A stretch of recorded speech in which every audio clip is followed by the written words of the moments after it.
Hi, thank you all for coming. My name is John Frazee, and I'm here today to talk about the 2008 recession. I remember my freshman year in college, I really enjoyed economics. I grew a passion for it. One of the things that shocked me about economics was the cause of the 2008 recession and what they did with that. So, what happened was in 2008, um, the government wanted to push for more home ownership.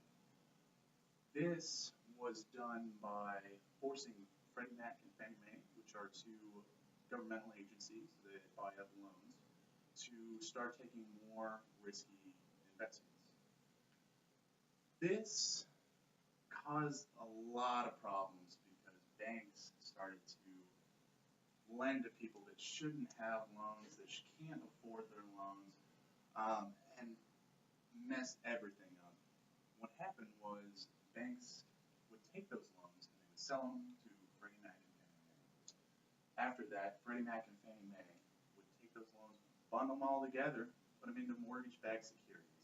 Those would go onto the stock exchange, and people would buy those, and relatively were thought to be safe investments until people started to not be able to pay on their loans.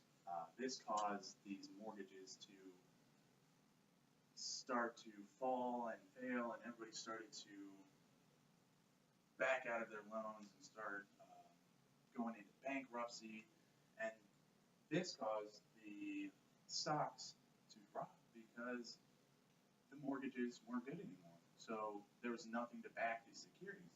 So people started selling off these securities left and right, causing the housing market itself to crash because people didn't want to invest in a new house if they were just going to have their house taken away from them, or its value was going to be halved at best.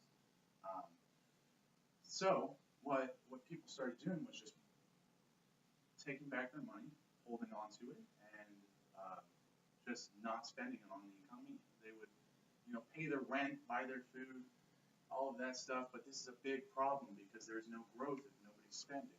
Nobody's, spending it on, McDonald's or something. They probably were, but uh, uh, the point is that people weren't spending, and so this was causing problems. Nobody was investing in new businesses. Jobs were being lost because businesses were starting to fail, especially in the banking industry, mostly caused by the banks themselves because they were loaning out this money. Um, After all this happens, the Federal Reserve decided that it's time to step in, and what they did was they put about $4 trillion of money into the stock market, and they bought up all of the toxic assets that were backed by mortgages, and they also bought up a lot of governmental securities that banks and other investors like to use as safe havens for their investments during times of crisis. What this did was it forced investors and banks to start lending to people and to businesses and all of that all over again, and started up growth again. People were getting jobs. People were able to get loans for their house that actually deserved to get loans for their house. Um, After that, it was great. The economy was starting to rise again. Uh, People were, doing good. And then the Federal Reserve also decided to start fining the banks that did a lot of loans to risky investments and forced bankruptcies on people, um, so that they could go in turn pay off some people's debts that they owe.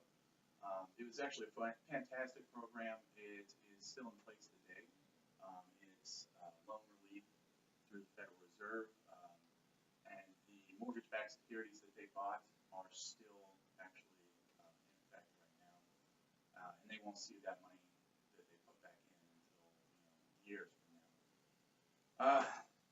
Other than that, that's how it happened. So it began with the government pushing for more home ownership, which is great. fantastic, but they went about it the wrong way. Banks ended up taking advantage of this, and this caused a whole mess of trouble in the stock exchange, and was fixed by the Federal Reserve, like I said, by buying up those toxic assets and buying up safer assets so that people would invest more into the economy. All right. Well, thank you all for coming.